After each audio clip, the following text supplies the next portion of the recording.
여러분, 예수님께서 이 땅에 오셔서 많은 기적을 행하셨습니다. 그런데 그 기적들 중에 첫 번째 기적이 물로 포도주를 만드신 기적입니다. 그런데 여러분, 성경 읽다 보면 이런 의문이 조금 생기죠. 아니, 그 많은 기적들 중에서, 예수님이 행하셨던 그 많은 기적들 중에서 하필이면 물로 포도주를 만드신 기적을 가장 처음에 행하셨을까?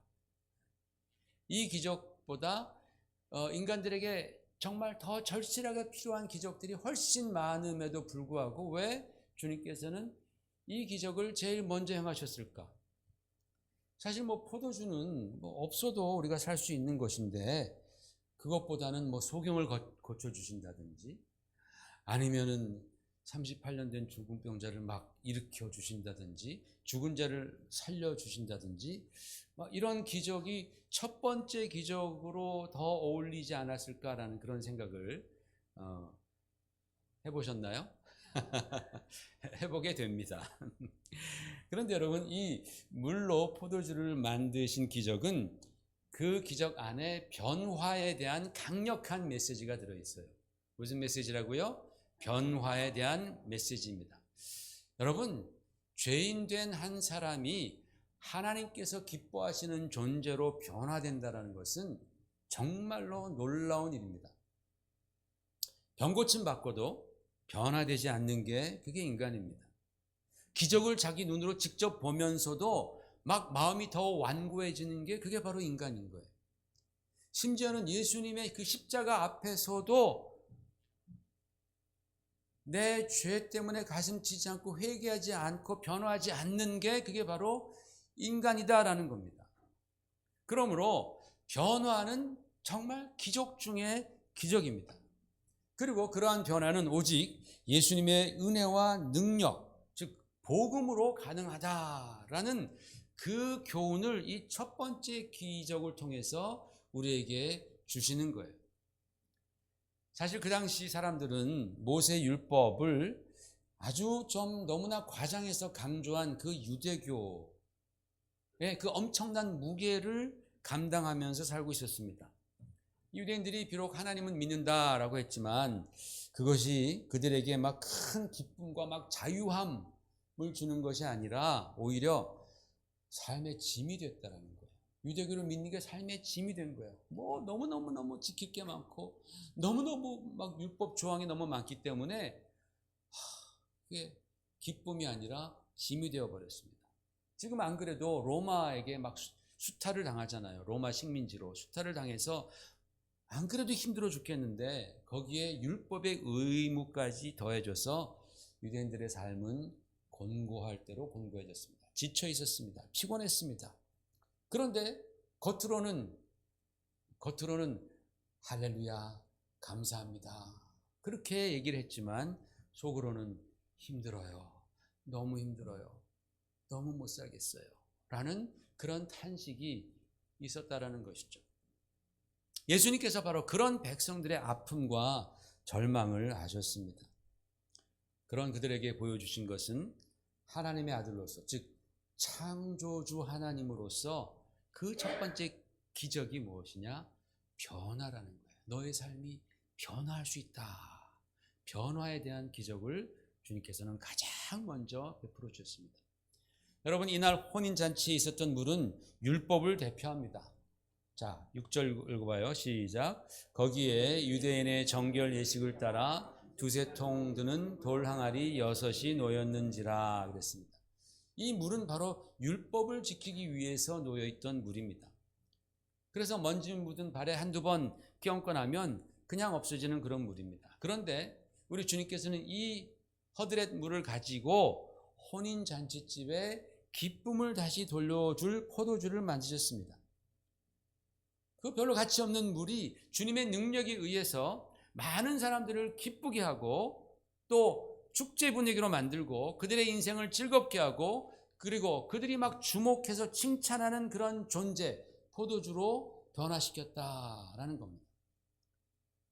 이것은요, 율법을 능가하는 예수 그리스도의 복음만이 이끌어낼 수 있는 진정한 변화다라는 메시지를 우리에게 주는 거예요. 여기서 바로 성경은 선언하고 있습니다. 자, 이제 율법의 시대는 지나갔고 예수 그리스도의 복음의 시대가 도래했다. 바로 그 선언을 이 첫 번째 기적을 통해서 주님께서 선포하시는 거예요. 율법의 그 무거운 짐의 시대는 지나갔고 이제 복음으로 말미암은 은혜의 시대, 축복의 시대, 기쁨의 시대가 돌아왔다라고 주님께서 말씀하시는 겁니다. 그렇기 때문에 예수 그리스도의 복음의 주제, 우리나라 말로는 우리가 화두라는 말 하지 않습니까? 우리 불교 용어지만은 예수 그리스도의 복음의 이 화두는 바로 변화라는 거예요. 변화. 사랑하는 성도 여러분, 예수님을 믿으면 변화됩니다. 아멘이십니까? 예수님을 믿으면 변화됩니다. 죄인이 의인으로 변화되고 절망이 소망으로 바뀝니다. 암울했던 성격이요, 어두웠던 성격이 예수님 정말 만나면 성격이 막 밝아지기 시작합니다. 그래서 주님을 만나면 말이 없던 사람들이 막 말이 많아져요. 하고 싶은 말이 많은 거예요. 그렇잖아요, 그죠? 그리고 우리가 보면 아, 저분 진짜 주님 만났구나. 저분 정말 은혜가 임했구나. 왜? 하고 싶은 말이 막 생기는 거예요. 예전에는 말하라 해도 말을 안 하는데 저 사람 저렇게 말이 없다 그러는데 예수 믿고 나서부터는 자꾸만 말을 합니다. 왜? 안에서 주님께서 주시는 그 기쁨, 은혜, 이런 놀라운 역사들을 자기 혼자 간직하지 못하는 거예요. 옛날에는 입만 열면 순 불평, 불만, 욕만 하던 사람이 말이죠. 예수님 만나면 그 입에서 감사가 나오는 거예요. 감사하다. 찬양이 나오는 거예요. 옛날에는 입만 열면 그냥 남 욕하느라고 시간 가는 줄 몰랐는데 이제는 주님 만나면 변화하는 거예요. 입만 열면 주님 감사하다. 뭐가 그렇게 감사한지, 감사하다. 할렐루야. 은혜 받았다. 그런 말 한단 말이에요. 변화하는 거예요. 어려움 가운데 있어도 새 힘 주시는 하나님을 바라봅니다. 그래서 예전에는 내 인생이 막 흑백 인생 같았어요. 우중충해 보입니다. 물론 뭐 흑백도 예술 작품은 있지만 우중충해 보이는데 예수님 딱 만나고 복음을 깨닫는 바로 그 순간부터 우리의 인생이 어떻게 돼요? 총천연색 컬러풀한 인생으로 변한다라는 거예요. 여러분 그런 거 경험해 보셨어요? 진짜? 아무도 아멘을 안 하셔. 굉장히 민망하네. 저만 경험한 것 같아서 굉장히 미안하네. 예수님을 만나면요, 흑백 같은 나의 인생이 총천연색으로 변하는 거예요. 놀라운 역사가 일어납니다. 그래서 얼굴도 환하게 변해요. 얼굴이 환하게 변해요. 특별히 내가 비싼 화장품, K 화장품 안 발랐는데도 불구하고 이 피부 톤이 달라진단 말이에요. 피부 톤이 아무거나 찍어 발라도 무슨 화장품 발랐어? 막 다 이렇게. 얼마나 좋은 거 발랐어? 막 물어봐요. 뭔지 모르고 그냥 막 찍어 바르는데 이 안에서 은혜가 되니까 피부 톤이 밝아지는 거예요. 밝아지고 막 투명해지고 막 그러고 싶지 않아요, 여러분? 주님을 만나면 그렇게 변할 줄로 믿습니다. 그랬더니 그래요. 흑인들은 어떡합니까? 흑인들도요, 피부톤이 있어요. 얼마나 고운지 몰라요. 고생 많이 한 분들은 정말 막 그 색깔이 정말 죽은 색이지만 주님 만난 사람들 막 가서 이렇게 신학 공부하고 목사님들 막 찬양하는 사람 보면 얼굴에서 윤기가 나요. 막 맛있는 초콜릿 윤기. 얼마나 아름다운지 모릅니다. 얼마나 아름다웠으면 솔로몬이 그 에티오피아 여왕한테 반했겠습니까? 얼마나 아름다웠습니까? 근데 여러분, 이러한 변화, 이 변화의 과정을 우리가 흔히 인생의 긴 과정으로 본다 말입니다. 그래서 신앙생활 좀 하신 분들은 이 변화의 과정을 세 단계로 말하잖아요. 그래서 첫 번째로는 칭의, justification, 의로움을 받는다. 그 다음에 성화, sanctification, 우리가 거룩해지는 과정, 그리고 마침내는 glorification, 영화의 단계로 들어간다. 이 변화를 이런 어떤 세 단계로 이렇게 긴 단계로 얘기를 합니다. 이렇게 얘기를 하다 보니까 이 변화라는 것이, 주님 안에서의 변화라는 것이 좀 야속하게 느껴질 때도 있다라는 거예요. 어떤 때는 내가 변화한 것 같아. 근데 또 그러다가도 내가 변화되기는 아직도 한참 멀었다. 그런 생각이 들기도 한단 말입니다. 여러분은 어떻습니까? 여러분은 변화되었습니까? 아니면 아직 한참 멀었습니까? 여러분은 정말 예수님을 믿고 있습니까? 정말 주님의 말씀을 신뢰합니까? 그 복음을 여러분 붙들고 삽니까? 성령의 인도하심을 받습니까? 여러분, 물론 우리 변화가 그리스도 안에서의 그 변화에 어떤 과정이 있다라는 것은 저도 동의를 합니다. 그런데 우리가 이렇게 칭의에서 성화의 단계로, 또 성화에서 영화의 단계로 그렇게 변화할 수 있는 것은 우리가 이미 변화했기 때문에 그런 거예요. 우리가 이미 변화했기 때문에 저 과정을 우리가 거쳐갈 수 있다는 거예요. 내가 만약에 예수님의 복음으로 말미암아 변화되지 않았다라면 나에게 칭의도 없고 성화도 없습니다. 전혀 우리는 저런 가능성이 없는 거예요. 그런데 우리가 주 예수 그리스도의 십자가의 은혜를 믿는 순간, 우리가 예수님을 하나님의 아들로 나의 구원자로 믿는 바로 그 순간 우리는 죄인에서 의인으로 변화가 딱 되잖아요. 그죠? 하나님의 자녀가 딱 되잖아요. 그리고 사망에서 생명으로 딱 옮기는 그런 엄청난 변화가 그 순간에 일어나잖아요. 우리는 그러니까 그 믿는 순간 예수님의 능력으로 이미 변화된 것입니다. 이미 변화된 거예요. 그리고 그 변화는 완전한 변화입니다. 그 말은 뭐냐면 돌이킬 수 없는 변화라는 거예요. 마치 허들의 물이 포도주로 순간에 변한 것처럼 돌이킬 수 없는 변화가 우리가 복음을 믿는 바로 그 순간, 예수님을 나의 구세주로 영접하는 바로 그 순간에 저 여러분 사이에서, 그 안에서 그 변화가 딱 일어나는 거예요. 할렐루야. 여러분, 영화에 보면 영화가 아니라 영어에 보면 메타모포즈라는 단어가 있습니다. 변화하다라는 단어입니다. 트랜스포메이션이라는 단어 알죠, 여러분? 네, 메타모포즈는 조금 어려운 단어예요. 이 메타모포즈는 뭐냐면, 여러분 아시다시피 나비가 되기 전에는 뭐예요? 애벌레입니다. 나비가 되기 전에는 애벌레입니다. 애벌레의 모습으로 살아가는 거예요. 여러분, 귀여워요, 징그러워요? 귀여워요? 귀여운 사람 제가 한 10마리 잡아다 제가 옷에다 넣어드릴게. 징그럽잖아, 그죠? 애벌레 막 징그럽습니다. 근데 그러다가 그 애벌레의 징그러운 껍질을 벗어버리고 완전히 새로운 존재인 나비로 태어나는 거예요. 이렇게 애벌레가 나비가 되는 과정을 메타모포즈라고, 트랜스포메이션, 변화라고 그렇게 부릅니다. 그래서 이렇게 되는 거예요. 이 애벌레가 이렇게 해가지고 이 나비가 되는 거예요. 아니, 이 애벌레가 이 나비가 이렇게 되는 이 변화.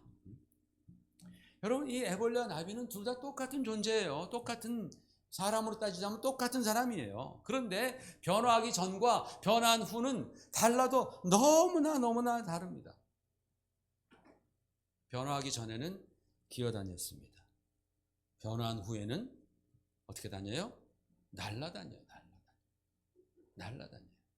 변화하기 전에는 뭘 먹어요? 나뭇잎을 갉아 먹는 거예요. 그런데 변화한 후에는 뭘 먹어요? 꿀을 먹습니다. 꽃을 찾아다니면서 꿀을 먹습니다. 변화하기 전에는 얼마나 추해요. 징그러워요. 그래서 막 사람들이 그걸 보면 거리고, 특히 여자분들은 막 뭐 세상 끝난 것처럼 그냥 극혐 그런 거 하나만 있어봐요. 그냥 극혐이죠.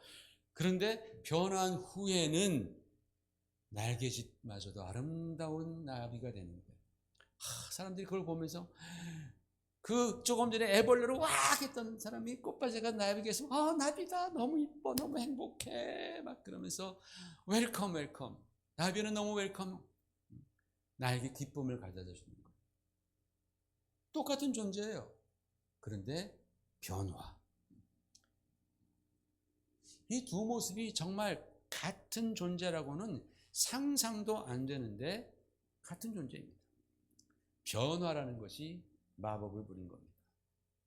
이렇게 여러분, 변화는 인생을 완전히 바꿔 놓습니다.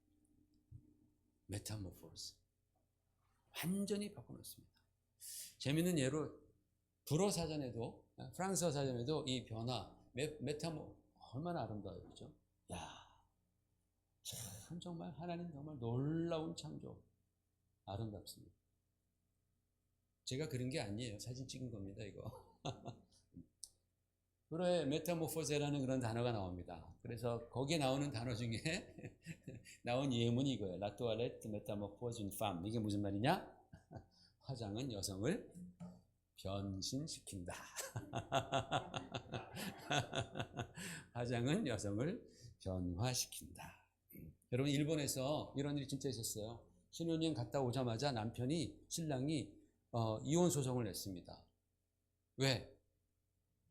처음 신혼여행 가서 화장 지은 자기 부인의 모습을 본 거예요. 자기가 봤던 여자친구가 아닌 거야. 그래가지고 와서 이혼 소송을 했다는 그런 웃긴 얘기가 있습니다. 여러분, 주님께서 말씀하시는 그 변화는 마치 그와 같습니다. 성경이 말씀하는 변화는 마치 그와 같은 거예요. 사람들이 몰라보는 거예요. 사람들이 몰라보는 거예요. 그때 그 사람 같은데 아닌 거예요. 설마 걔가 정말 그랬다고? 맨날 입에서는 그냥 불평과 남 험담과 욕만 하던 사람이 이제는 그런 말 절대로 안 하고 항상 은혜를 얘기하고 사랑을 얘기하고 칭찬한단 말이에요. 설마 걔가 정말 그렇게 변했어? 주님 만나면 그렇게 변화하는 거예요. 옛사람이 죽고 새 사람으로 살아가는 그런 변화입니다. 옛날에 즐기던 것이 이제는 더 이상 나의 기쁨이 안 됩니다. 예전에 다니던 곳은 땅에 속한 곳이고 이제 주님으로 말미암아 변화 후에 우리가 다니는 곳은 어디예요? 하늘에 속한 곳이에요. 하늘에 속한 곳. 우리는 날아다니는 거예요. 예전에 먹던 게 이제는 맛이 없습니다. 소화도 안 됩니다. 그거 나비가 예전에 먹던 건 나뭇잎 먹어봐야 소화 안 됩니다. 이제는 향기로운 그 꽃들 사이에서 꿀을 땁니다. 주님의 말씀이 송이꿀보다 더 달다고 성경은 말씀하잖아요. 변화된 사람은요, 사는 범위가 다르고요, 먹는 것이 달라요. 생각하는 것이 다르다라는 겁니다. 완전히 다른 존재가 되는 거예요. 메타모포즈. 완전히 다른 존재. 그게 바로 성경이 말씀하는 뭐예요? 변화예요. 주님께서 우리에게 기대하시는 변화입니다. 근데 여러분, 우리에게는 큰 딜레마가 있습니다. 내가 과연 변화되었나? 라는 의구심이 있죠. 그런 것 같다가도 또 아닌 것 같습니다. 그렇다고 말하기는 조금 내가 부족한 것 같아. 내가 변화되었습니다 라고 말하기에는 좀 부족한 것 같고, 그렇다고 하나도 안 변했습니다 라고 말하기에는 지금까지 신앙생활하기 너무나 억울한 것 같아. 내가 하려고 했는데, 그리고 내가 명색이 집사인데, 명색이 내가 장로인데. 여러분, 그런 생각하는 사람이 나뿐만이 아니다라는 거예요. 많은 사람들이 그렇게 생각합니다. 그러면서 우리는 이런 질문을 던지죠. 이런 말씀을 들으면 나는 정말 변화된 삶을 살 수 있을까?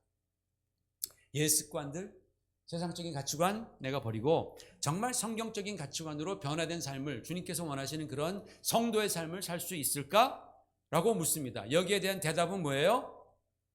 예스예요, 노예요? 예스! 나는 변화된 삶을 살 수 있을까? 여기에 대한 대답은 뭐예요? 예스! 예. 예스! 왜? 내가 변화되었으니까 지금. 주님께서 나를 이미 변화시켜 주셨기 때문에 우리는 그 변화하는 삶이 가능하다라는 겁니다. 다만 어떤 경우는 새 삶의 새로운 변화에 아직 내가 익숙하지 않은 거예요. 익숙하지 않은 거예요. 다시 말씀드립니다, 여러분. 내가 익숙하지 않은 것이지 불가능한 것이 아니다라는 말씀입니다. 그런데 마귀는 계속해서 우리 옆에 다가와서 뭐라 그래요? 아니야, 너는 못해. 너는 변화할 수 없어. 너는 안 돼. 라고 마귀는 계속 속삭인다라는 거예요. 우리는 이미 변화했는데 아니야, 너 아직 변화 안 됐어. 여러분, 얼마 전에 우리 한인사회에서 아주 비극적인 일이 발생했죠. 유명한 치과 의사가 아내와 딸을 총으로 쏴 죽이고 자기도 자살을 했습니다.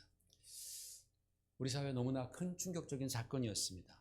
그 기사에 처음 나온 기사에 보니까 여러 이유가 있겠지만은 그 중에 이분이 우울증을 앓고 있다라는 얘기도 나왔습니다.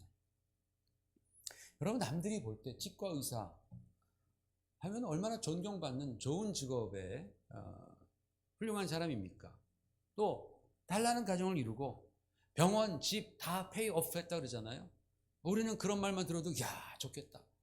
집을 페이오프 했다고 좋겠다. 그런 생각 나지 않습니까, 여러분? 50대 초반이고 정말 인생의 황금기인데 뭐가 부족해서 그랬을까? 뭐가 부족해서? 그런데 우울증이란 게 오면 그런 것들이 하나도 보이지 않습니다. 자기가 그렇게 많은 것을 갖고 있음에도 불구하고, 자기의 그 엄청난 잠재력과 가능성이 있음에도 불구하고 뭐라고 생각해요? 자신을 보면서 나는 세상에서 제일 불행해. 나는 진짜 불행한 사람이야. 나는 가치 없는 존재야. 나는 안 돼. 그렇게 생각한다라는 거예요.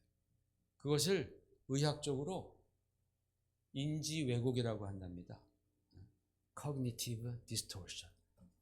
인지가 막 그 생각하는 게 이게 뒤틀린 거예요. 왜곡된 렌즈를 막 잘못된 그런 렌즈를 가지고 자신을 바라보는 거예요. 이게 굉장히 무서운 병입니다. 여러분, 영적으로도 우울증이 있어요. 영적으로도. 영적 우울증이 있습니다. 왜곡된 렌즈로 자신을 바라보는 거예요. 성경을 통해서 나를 봐야 되고, 하나님의 시각으로 나를 봐야 되고, 예수님의 시각으로 나를 봐야 되는데, 이 마귀가 주는 시각으로 나를 바라보는 거예요. 영적 왜곡입니다. Spiritual distortion이죠. 영적 왜곡.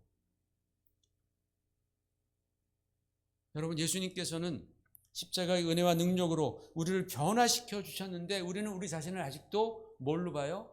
애벌레로 본다라는 거예요. 애벌레로. 징그러운 애벌레로 본다라는 거예요. 그냥 땅바닥에서 기어다녀야 하는, 그게 내 숙명인 걸로 아는 애벌레로 나는 내 자신을 바라본다라는 거예요. Spiritual distortion입니다. 영적 왜곡입니다. 영적 우울증입니다. 성경에 그런 증상을 겪었던 예가 있죠. 여러분 잘 아십니다. 출애굽한 이스라엘 백성들이 가나안 땅에 들어가기 전에 가데스 바네아라는 곳에 도착을 했습니다. 모세가 12명의 정탐꾼을 가나안 땅에 보냈습니다. 나중에 이들이 돌아왔을 때 그 중에 10명이 뭐라고 말합니까? 아, 우리 그 땅 못 갑니다. 안 됩니다. 왜? 우리는 메뚜기 같아요. 그들 앞에 우리는 메뚜기 같습니다. 아무리 하나님께서 약속하셨지만 우리는 안 됩니다. 우리는 메뚜기 같아요. 그래서 이스라엘 백성들은 그 결과 그들이 말한 대로 광야를 40년 동안 방황하게 되는 거예요. 그렇게 말한 사람들은 아무도 가나안 땅에 못 들어가고 다 죽었어요. 다 죽었어요. 자기들이 말한 대로 그렇게 된 거예요. 나는 메뚜기입니다. 그래, 그럼 넌 메뚜기니까 메뚜기처럼 살다가 죽어라. 나는 애벌레입니다. 그래, 너는 애벌레야? 그러면 너는 애벌레처럼 살다가 하늘 한 번 날아보지 못하고 그렇게 죽어라. 그러고 싶은 사람이 있어요, 여러분? 여기서 신앙생활 하다가 내가 진짜 애벌레로만 있다가 그렇게 그냥 죽고 싶은 사람이 있어요? 아무도 없잖아요, 그죠? 우리는 다 나비가 되고 싶잖아요, 그죠? 훨훨 날고 싶잖아요. 꽃밭에서 꿀을 따면서, 야, 정말 하나님께 감사하며 하나님 나를 이렇게 아름답게 만들어 주셨군요. 사람들이 나를 볼 때마다 얼마나 내가 좋으면 막 나를 잡으려고 합니다. 얼마나 내가 이쁘면 잡아가지고 핀에다 꽂아가지고 오랫동안 보관하려고 그럽니다. 우리 초등학교 때 그거 많이 했잖아요. 나비 잡아다가 핀 꼽아가지고. 그거 뭐라 그러죠? 곤충체질. 곤충체질. 메뚜기 증후군이라고 말을 하죠. 메뚜기 증후군. 하나님이 아무리 약속하셨어도, 하나님께서 아무리 말씀하셨어도 저는 안 돼요. 전 저 가나안 땅 못 들어가요. 왜? 나는 메뚜기 같으니까요. 메뚜기 증후군입니다. 예나 지금이나 마귀가 즐겨 쓰는 무기입니다. 너는 메뚜기야, 너는 애벌레야. 너는 변화할 수 없어. 너는 못해. 여러분, 우리가 이 메뚜기 중국에 빠지면 하나님의 말씀도 예수님의 십자가의 능력도 내게는 아무 소용이 없어 보입니다. 영적인 우울증인 거예요. 디스토션입니다. 아주 심각한 자기 왜곡, 심각한 자기 비하, 그리고 심각한 자기 연민에 빠져버립니다. 자기 연민 무서운 겁니다, 여러분. 나 못한다 그러면서 그 못한다라는 자기를 너무나 막 사랑하는 거예요. 눈물이 날 정도로 메뚜기가 된 자기를 사랑합니다. 자기 연민입니다. 그래서 이 나비가 꽃 사이로 다니지 않고 땅에 기어 다니는 거예요. 나비가 주님 보실 때 네가 나비인데, 내 피값으로 변화시킨 나비인데 네가 왜 땅에서 기어 다니니? 너는 꽃밭에서 꿀을 따먹으면서 그렇게 기쁨으로 황홀하게 살아야 되는데 왜 너는 그 나뭇잎을 갉아먹으면서 배 아파하니? 소화기관이 달라졌는데 그걸 먹으니까 언제나 탈이 나는 거야. 그러니까 맨날 컨디션이 안 좋다 그러는 거야. 맨날 나는 너무나 컨디션이 안 좋아. 너무나 피곤해. 만사가 다 귀찮아. 영적 우울증에 막 빠지려고 그러는 거예요, 여러분. 나비인데 날개 딱 접고서 땅에 착륙하고서 기어다니는 거예요. 얼마나 힘들어요, 그러니까. 그렇잖아요. 나비 날개짓 몇 번만 하면 샥 가는데 그 다리로, 그 가느다란 다리로 가려니까 얼마나 피곤하겠어요, 인생이. 나비 인생이. 걱정이 태산 같은 거죠. 삶에 기쁨이 없습니다. 영적 우울증입니다. 사랑하는 성도 여러분, 우리는 이 영적 우울증에서 일어나야 할 줄로 믿습니다. 우리는 이미 주 안에서 변화된 존재라는 그 사실을 여러분 믿으시기를 주의 이름으로 축원을 드립니다. 나는 변화되었다. 아멘. 나는 주 안에서 변화되었습니다. 이미 변화되었다고 성경은 말씀하고 있잖아요. 그 믿음으로 영적 우울증, 메뚜기 증후군에서 벗어나시기를 바랍니다. 여러분, 우리는 진짜 그렇잖아요. 내가 예수님의 그 십자가의 은혜로 말미암아 내가 구원받았다고 믿잖아요. 그죠? 믿잖아요. 내가 하나님의 자녀가 되었다고 믿잖아요. 그죠? 그 말은 뭐예요? 내가 변화되었다고 믿는 거예요. 내가 믿지 못한다면 우리는 변화된 삶을 살아갈 수 없겠지만 우리가 그거 믿잖아요. 예수님이 나의 구세주심을 믿고 하나님이 나의 아버지심을 믿잖아요. 나는 변화되었다는 걸 내가 믿으면서도 자꾸만 마귀의 소리에 귀 기울이는 거예요. 너 아직 애벌레야. 여러분, 익숙하지 않다고 해서 포기하지 마시기 바랍니다. 변화된 삶은 처음에는 익숙하지가 않아요. 날개짓이 어렵다고 해서 기어다니시지 말기를 바랍니다. 새로운 양식이라고 해서 여러분 외면하지 말기를 바랍니다. 이제는 정말 변화된 주님의 자녀답게 하나하나 바꿔 가야 하는 거예요. 지금까지 여러분이 포기하고 있었다면 이제 여러분은 나비처럼 이제 날아가셔야 됩니다. 새로운 양식을 먹어야 됩니다. 꽃밭에서 사셔야 됩니다. 하늘을 날아야 됩니다. 그게 주님께서 우리에게 요구하시는 변화된 삶입니다.